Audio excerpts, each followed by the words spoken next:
تم لوگ جس طرح چاہو کام کرو، لیکن یہ خیال رہے کہ اوپر والوں کے نزدیک ساری اہمیت نتائج کی ہے۔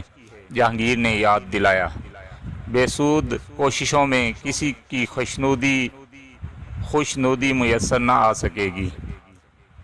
آپس میں باتیں کرتے ہم راہداری میں نکل آئے، جس کے سرے پر جیوا ہاؤس کا وہ ملازم کھڑا ہوا تھا جس نے ہمیں لان پر کافی سرو کی تھی۔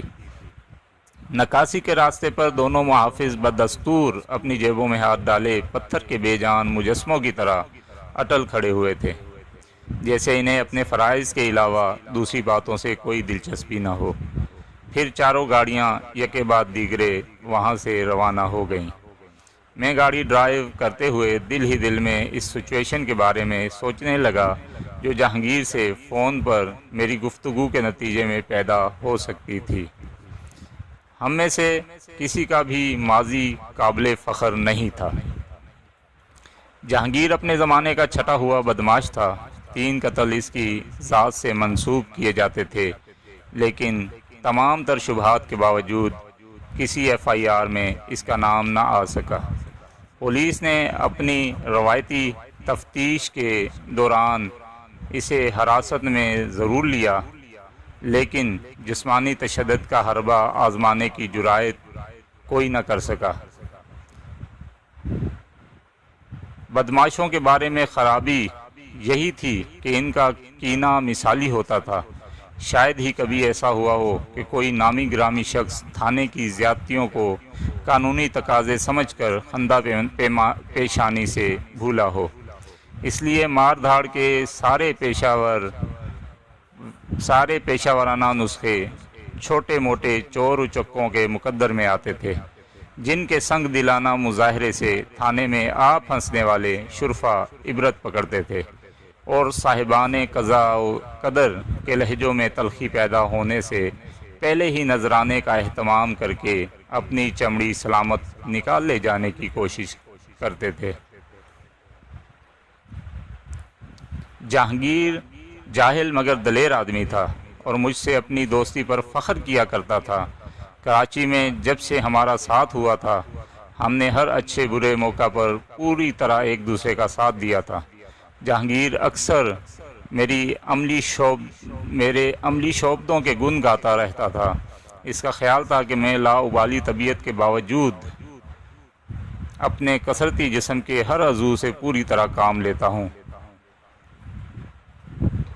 ذہانت، مکاری اور چرب زبانی کے سلسلے میں وہ تہ دل سے میری بالادستی کا قائل تھا، کیونکہ اس کے برعکس مجھے کالج تک تعلیم حاصل کرنے کے مواقع ملے تھے جو میں نے اپنی الجھن کے سبب ضائع کر دیے، اور کالج کی فضا میں 1.5 سال گزارنے کے بعد کوئی سند لیے بغیر جرائم کی دنیا کی طرف چلا آیا۔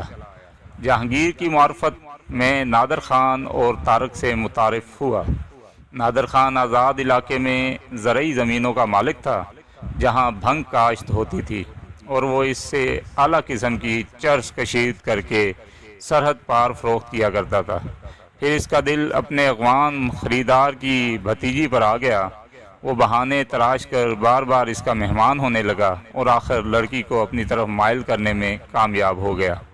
راز و نیاز بڑھتے رہے اور ایک رات نادر خان لڑکی کو ساتھ بھگا لایا۔ اسے معلوم تھا کہ اس طرح اس نے ایک دلیر خاندان کو اپنے لہو کا پیاسا بنا لیا ہے، مگر وہ محبت میں اندھا ہو رہا تھا۔ لڑکی کو سیدھا کراچی لایا اور اس سے نکاح کر لیا۔ لڑکی کے مشتعل رشتہ داروں نے نادر خان کے گاؤں پر دھاوا بول دیا۔ زبردست تصادم ہوا، فصلیں جلا دی گئیں، طرفین کے 2 آدمی مارے گئے، کئی مکان نظر آتش کر دیے گئے، اور نادر خان ان حالات سے بے پرواہ کراچی میں روپوش ہو کر اپنی محبت کے تشنہ خوابوں کی تکمیل میں کھویا رہا۔ اثاثہ ختم ہونے کو آیا تو اس نے چرس فروشی کا سہل روزگار اختیار کر لیا۔ طارق بظاہر شریف اور سادہ لوح نظر آتا تھا، لیکن اپنے دور کا کامیاب ترین جال ساز تھا۔ اپنی لمبی لمبی ٹیڑھی میڑھی انگلیوں کی مدد سے پیچیدہ تحریر اور دستخطوں کی ایسی مکمل نقل کرتا تھا کہ اسے اصل سے الگ کرنا مشکل ہو جاتا تھا۔ لیکن اسی کے ساتھ وہ کاہل الوجود بھی واقع ہوا تھا۔ ایک آدھ لمبا ہاتھ مار کر مہینوں عیش کرنے کا عادی تھا، اور کمال کی بات یہ تھی کہ جعل سازی کے الزام میں کبھی نہیں پکڑا گیا تھا۔ البتہ بظاہر کوئی روزگار نہ ہونے کے باوجود خوشحال زندگی گزارنے کی بنا پر 2 بار چوری کے بے بنیاد شبہ میں حوالات کی سیر کر چکا تھا۔ لیکن ان تینوں کے برعکس میرا ماضی قابل فخر نہ ہونے کے باوجود المناک ضرور تھا۔ میں اپنے والد مرحوم کی دوسری بیوی کی اکلوتی اولاد تھا۔ میں نے جس عثرت زدہ اور پراگندہ گھریلو ماحول میں ہوش سنبھالا، اس کی بنا پر ہمیشہ یہ سوچتا رہا کہ محدود ترین آمدنی اور چھوٹے سے بوسیدہ گھر کی موجودگی میں وہ کیا مجبوری رہی ہوگی جس کی بنا پر والد صاحب نے دوسری شادی کا فیصلہ کیا۔ سوتیلی والدہ کو میں نے ہوش سنبھالتے ہی بڑی ماں کہنا شروع کیا تھا۔ وہ بہت تنخو خاتون تھیں، اور میری والدہ کے ساتھ ان کا رویہ ہمیشہ جارحانہ رہا۔ یہی حال میرے 2 سوتیلے بھائیوں کا تھا۔ وہ نہ میری والدہ کا احترام کرتے تھے اور نہ مجھے منہ لگاتے تھے۔ جب بھی زبردستی ان کے ساتھ کھیل کود میں شامل ہونے کی کوشش کی، حقارت سے دھتکار دیا گیا۔ آپس کی مارکہ آرائیوں اور دشنام ترازی کو والد صاحب کی محدود آمدنی سے خوب ہوا ملتی تھی۔ 2 کمروں کے بوسیدہ سے مکان کی وجہ سے بھی امن و سکون کی فضا بمشکل برقرار رہ پاتی تھی۔ ایک چھت کے نیچے 2 عورتوں کی موجودگی والد صاحب کو زیادہ عرصے تک راس نہ آ سکی، اور وہ ہمیں اپنا نوشتہ تقدیر پورا کرنے کے لیے بے سہارا چھوڑ کر انتقال کر گئے۔ اس وقت میری عمر شاید 4 سال کی تھی، اور میں اپنی بیوہ ماں کی سسکیوں میں چھپا ہوا اور سمجھنے کے قابل نہیں تھا۔ چھپا ہوا درد سمجھنے کے قابل نہیں تھا۔ بڑی ماں اور سوتیلے بھائیوں کی چیرہ دستیاں دن بدن بڑھتی رہیں۔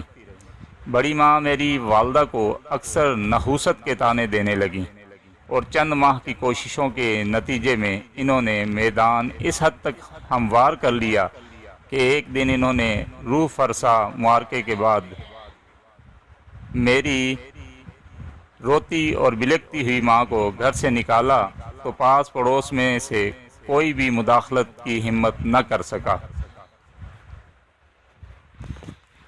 5:30 اس دن مجھے پتہ چلا کہ ہم دونوں ماں بیٹے دنیا میں بالکل بے سہارا رہ گئے تھے۔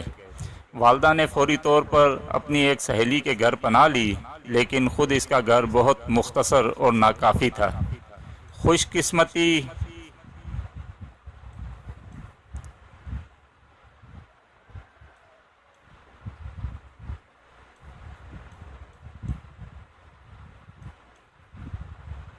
قسمتی سے ماں تعلیم یافتہ تھی، اس لیے تھوڑی سی تگ و دو کے بعد ایک نوکری مل گئی، جس کے سہارے سر چھپانے اور آتش شکم سرد کرنے کا بندوبست ہو گیا۔ ہنگامی ضرورت کے تحت ماں نے نئے محلے کی ایک عورت کو اپنی منہ بولی بہن بنا لیا اور مجھے اس کے بچوں کے ساتھ اسکول میں داخل کرا دیا۔ صبح ماں مجھے اسکول بھیج کر دفتر چلی جاتی، چھٹی کے بعد بچوں کے ساتھ محلے والی خالہ کے گھر کھانا کھاتا اور شام کو ماں کی واپسی تک اسی کے گھر میں کھیلتا رہتا۔ اس وقت مجھے ماں کی زبانی پتہ چلا کہ والد مرحوم ایک سرکاری دفتر میں معمولی ملازم تھے، لیکن وہاں رشوت کی آمدنی بے حساب تھی۔ والد صاحب سمجھتے تھے کہ وہ اسی کرسی سے ریٹائر ہوں گے، لہذا کبھی برے وقت کے بارے میں نہیں سوچا۔ جو کماتے تھے بے دردی سے خرچ کر دیتے تھے۔ اپنا بوسیدہ مکان کرائے پر دے کر خود اچھی آبادی میں ایک مکان کرائے پر لیا ہوا تھا۔ رشوت کی لائی خوشحالی نے انہیں احساس دلایا کہ پہلی بیوی اگر جاہل ہے تو اسے پڑھانے لکھانے کے مقابلے میں دوسری شادی آسان ثابت ہوگی، اور یوں وہ میرے قریب المرگ نانا سے ان کی بیٹی کا رشتہ لینے پہنچ گئے۔ نانا کی صحت جواب دے چکی تھی، وہ مرنے سے پہلے بیٹی کے فرض سے سبکدوش ہونا چاہتے تھے، لہذا لوگوں سے والد صاحب کی آسودہ حالی کا ذکر سن کر رشتے پر آمادہ ہو گئے، اور یوں قدرت نے میری ولادت کی داغ بیل ڈال دی۔ میری ولادت سے چند ماہ پہلے اچانک والد صاحب ایک چکر میں آ گئے اور انہیں غیبی سہارے فراہم کرنے والی کرسی سے معزول کر کے ایک ایسی جگہ تعینات کر دیا گیا جہاں تنخواہ کے سوا کسی قسم کی کوئی امید نہیں تھی۔ والد صاحب بہت پریشان ہوئے، لیکن خاصے دن کرائے کے مکان میں اس امید پر رہتے رہے کہ شاید کسی طرح دوبارہ پرانی کرسی پر بحال ہو سکیں، اور جب اس زرخیز کرسی کے دوبارہ ملنے کی امید بالکل ہی ختم ہو گئی تو گھر کے ماحول میں تنگ دستی کے آسیبی سائے منڈلانے لگے تھے، جس کا اظہار اس چھت کے نیچے رہنے والی 2 سوکنوں کی تلخ نوائیوں کے علاوہ آسائشوں میں کمی سے بھی ہوتا تھا۔ نتیجہ یہ ہوا کہ کرائے کا مکان چھوڑنا پڑا اور والد صاحب کو اپنی دوہری ذمہ داریوں کے ساتھ اسی مختصر اور بوسیدہ 4 دیواری میں پناہ لینی پڑی، جسے اچھے دنوں میں بڑی ماں نے حقارت کے ساتھ انسانوں کے رہنے کے ناقابل بتانے کے باوجود ایک مجبور گھرانے کو کرائے پر دیا ہوا تھا۔ ماں کماتی رہی اور میں پڑھتا رہا۔ ماں کو میری تربیت کے بارے میں بہت فکر تھی، کیونکہ اپنی ملازمت کی وجہ سے اس کا بیشتر وقت مجھ سے دور گزرتا تھا۔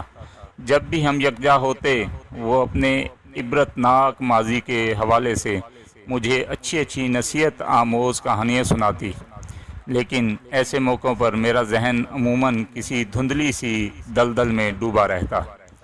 وقت گزرنے کے ساتھ معمول میں صرف اتنی تبدیلی آئی کہ اسکول سے میری واپسی اپنے گھر ہونے لگی۔ والد صاحب کی وفات کے صدمے سے ماں مدتوں بہت اداس رہی، اکثر مجھے سینے سے لپٹا کر گھنٹوں رویا کرتی تھی۔ گھر میں ماں کی دلچسپی کا مرکز صرف میری ذات تھی۔ اسے مجھ پر ناز تھا۔ اس نے کم سنی ہی میں میری ذات سے مستقبل کے بتھیرے سنہرے خواب وابستہ کر لیے تھے۔ وہ باتیں کرتی، بعض باتیں میری محدود عقل میں نہ سماتی تو میں سوالات کی یلغار کر دیتا، اور وہ پیشانی پر شکن لائے بغیر میرے ہر سوال کا بے تکان جواب دیے جاتی۔ اس کی ساری گفتگو کا محور ایک ہی ہوتا تھا: بدی کتنی بھی سر چڑھ کر ناچے، اس کا انجام آخرکار عبرتناک ہوتا ہے اور سچائی غالب آ کر رہتی ہے۔ لیکن وہ کبھی نہ بتا سکی کہ سچائی کتنی دیر میں غالب آتی ہے۔ میری ذہنی تربیت کی یہ رفتار کچھ ایسی تھی کہ بچپن ہی میں میری خوشیاں سنجیدگی کی آغوش میں گم ہو گئیں۔ اپنے ہم سنوں کی باتیں مجھے سطحی اور بے مقصد معلوم ہونے لگیں، اور میں ان کی بجائے بڑوں میں اپنا وقت گزارنے لگا، کیونکہ ماں کی عدم موجودگی میں دن بھر مجھے کھلی آزادی ہوتی تھی۔ شعور بیدار ہونے کے ساتھ ایک سوال تسلسل کے ساتھ میرے ذہن میں سر ابھارنے لگا کہ ہمارے 2 نفری گھرانے کی مالی ذمہ داریوں کا بوجھ اٹھانا کس کی ذمہ داری تھی؟ گرد و بیش میں مجھے کوئی ایسی عورت نظر نہیں آئی جو ملازمت کرتی ہو۔ محلے سے باہر اسکول اور دفتر جانے والیوں کے بارے میں میری رائے یہ تھی کہ وہ کسی مجبوری کی بجائے محض وقت گزاری کے لیے ایسا کرتی ہیں، ورنہ اپنے گھر کی کفالت مرد کی ذمہ داری ہے، خواہ اس کی عمر کچھ بھی ہو۔ میں پڑھ ضرور رہا تھا، لیکن مخصوص ذہنی تربیت کے باعث کبھی ہم جماعتوں میں نہ گھل مل سکا۔ میرے ساتھی میری قامت اور جسامت کے باعث مجھ سے ڈرتے تھے۔ جب بھی کسی نے میرے منہ لگنے کی کوشش کی، میں نے بے دریغ اسے پیٹ کر رکھ دیا، لیکن یہ اطلاعات کبھی میرے گھر تک نہ پہنچ سکی۔ 9ویں جماعت میں پہنچتے ہی میں نے تعلیم ترک کر کے ملازمت کا ارادہ کیا تو ماں نے مجھے پیٹ کر رکھ دیا۔ وہ مجھے پڑھا لکھا کر بڑا آدمی بنانا چاہتی تھی، جبکہ میرے لیے وہ ہم عمر لڑکے مثال بنے ہوئے تھے جو کم سنی ہی میں دکانوں، کارخانوں اور گیراجوں میں کام کرتے تھے۔ ماں کی آرزوئیں میری ذات میں تضاد ابھارنے کا سبب بن گئیں۔ پراگندہ گھریلو ماحول کے بعد یتیمی اور ماں کی ملازمت نے میرے اندر ہلچل سی مچا دی تھی۔ میں نے ایک آدھ جگہ کام حاصل کرنے کی کوشش کی، لیکن ہر جگہ سے کم سنی اور صاف ستھرے لباس کے باعث مذاق میں ٹال دیا گیا۔